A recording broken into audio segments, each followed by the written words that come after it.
जो लोग यहाँ आके यमुना महारानी की पूजन करते हैं, यमुना महारानी का जलपान करते हैं, उनको जो गुप्त शत्रु होते हैं उनसे यमुना महारानी की कृपा से रक्षा होती है।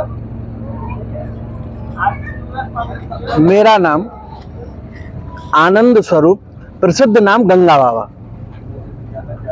यहाँ हम बैठे हैं श्री वृंदावन धाम स्थित केसी घाट पर। यह केसी घाट श्री वृंदावन धाम में स्थित है। अखिल ब्रह्मांड नायक भगवान श्री कृष्ण की क्रीड़ा स्थली है। इस श्री वृंदावन धाम का निर्माण स्वयं श्री राधा रानी ने अपने हस्तकमलों के द्वारा किया।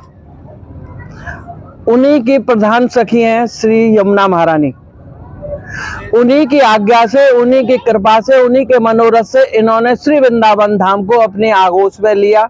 ये श्री वृंदावन धाम श्री यमुना महारानी के संरक्षण में अनादिकाल से चला आ रहा है। हमारी श्री यमुना महारानी सूर्य की पुत्री हैं और भगवान श्री कृष्ण चंद्रवंशी हैं।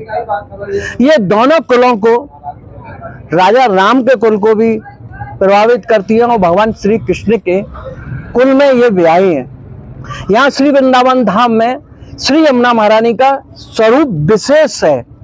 यहाँ हम भक्तों पे कृपा करने के लिए धाम में इनका अलग स्वरूप विराजमान है, विद्यमान है।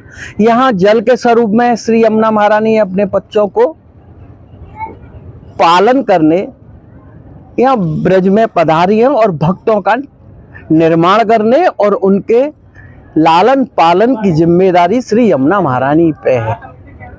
श्री यमुना महारानी सूर्य की पुत्री हैं और भगवान शनि की प्यारी लाडली बहन है और धर्मराज जी की भी बहन है। हर मनुष्य को इन देवताओं के सामने उपस्थित होना बहुत जरूरी है। न्याय के देवता शनि महाराज हर व्यक्ति का निर्णय शनि महाराज करते हैं और इस शरीर को त्याग के जब आत्मा जाती है तो हमारी आत्मा धर्मराज जी के समक्ष पेश होती है और वहीं पे हमारे कर्म का लेखा जोखा पूर्ण होता है। यमुना महारानी की सेवा से हम भक्तों को एक बहुत सुंदर लाभ मिलता है। आप लोग उधर बैठे।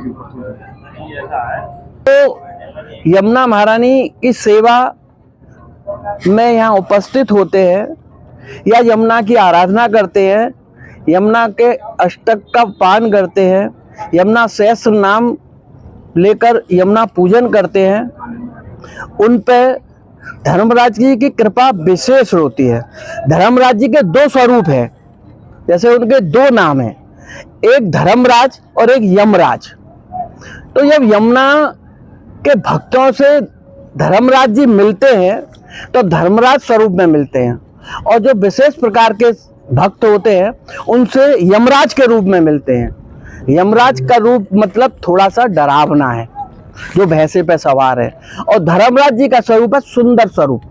तो भक्तों से प्राय धर्मराज जी सुंदर स्वरूप में मिलते हैं जिससे उनको भय ना हो। ऐसा हमारी यमुना महारानी की आराधना में, पूजा में ये हमें प्रदान करती हैं, अभय दान करती हैं। जैसे आपने सुना होगा कि ये यमुना महारानी भव तारिणी और जग तारिणी भी हैं। जब हम इस शरीर से बाहर जाते हैं, गोलोक धाम की यात्रा करते हैं और जब हमें नारायण के पास जाना होता है तो वहां पे जो वैतरणी हमें पार करनी होती है, वही वहां पे भी यमुना महारानी वैतरणी के स्वरूप में अपने पुत्रों को पल्ली पार यानी नारायण के समक्ष हमें ले जाती हैं। तो नारायण की सेवा में पहुंचाने का मैया का बहुत विशेष महत्व होता है, वो यमुना महारानी हमारी प्रदान करती हैं। यहाँ यमुना महारानी की केसी घाट पर भगवान कृष्ण को मारने के लिए कंस ने केसी नाम के दानव का वध करने भेजा था। भगवान का वध करने जब यहाँ आए तो भगवान ने उसका यही वध किया और इस स्थान का नाम पड़ गया केसी घाट। जो लोग यहाँ आके यमुना महारानी की पूजन करते हैं, यमुना महारानी का जलपान करते हैं, उनको जो गुप्त शत्रु होते हैं उनसे यमुना महारानी की कृपा से रक्षा होती है। जो यहाँ आएगा, यमुना मैया की आरती करेगा, यमुना मैया का वंदन करेगा, अभिषेक करेगा, प्रसाद ग्रहण करेगा, सम्मान पूर्वक जो भी पूजन करेगा, उसको यमुना महारानी की विशेष कृपा प्रदान होती है। हम यहाँ बचपन से निरंतर देखते आ रहे हैं, यहाँ जितने भी हमारे भक्त आते हैं, हर भक्त की मनोरथ होता है मन में, वो पूर्ण होते हैं। सैकड़ों ऐसी बेटियां आई जो अपने परिवार से विलग हो गई थी, ससुराल नहीं गई, मैया की सेवा अर्चना करने के बाद वो वहां पहुंच गई। ऐसा निरंतर हम यहाँ पूजन में देखते हैं।